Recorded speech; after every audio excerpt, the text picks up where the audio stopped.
Now that we've hit autumn in the festival playlist, we're tasked with the D-Class circuit race, and I'm sick and tired of seeing the Honda Beats top the leaderboards. So I put together this AutoZam to try and beat them on the track. The biggest area that the Honda Beat does well in is the acceleration. So seeing as though we were strictly limited on what we could do performance-wise, the easiest area was to reduce as much weight as possible. Instead of just giving you top 3 cars, we're going to go over the exact performance upgrades in tune for this AutoZam. Starting with the performance upgrades, we only did 2 things here. First, we upgraded the fuel system to the sport fuel system. Next, we went with the oil and cooling for the street oil and cooling. Looking at our performance and handling, we are staying with the stock brakes. Looking at our suspension, I did go with the race springs and dampeners. We did do the race front anti-roll bars and rear, and then weight reduction, we went all the way in. Now looking at our drivetrain upgrades, we did not do anything with the clutch. The transmission, we added in the race transmission. Our driveline, we left stock, and our differential, we put in the race diff. So looking at our tire compound, we kept everything stock. For our front tire width, we only did 1 upgrade level. Our rear tire width, we went all in. For our wheels, we found the lightest wheels. I believe I went with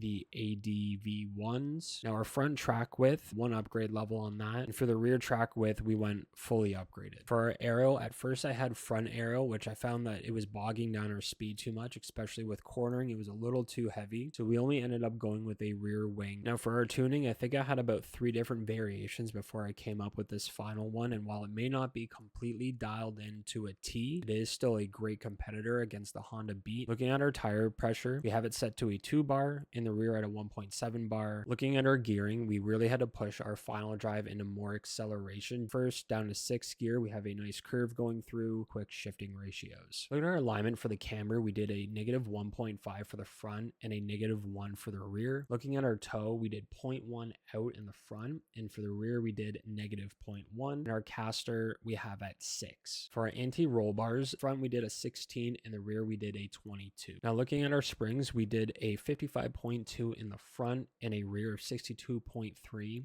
And our ride height for the front, a 12.1. And our rear is at 13.8. For our dampening, we did a 6.2 in the front and a 7 in the rear, with our bump stiffness at 3.2 in the front and a 3.6 in the rear. For the aero, I just dropped it right down to speed. Lastly, for our differential, bumped it up to about a 60% acceleration, and our deceleration we have at 14%. Let me know in the comments if you're going to cave and run the Beat, or if you're going to try something different with a little more character.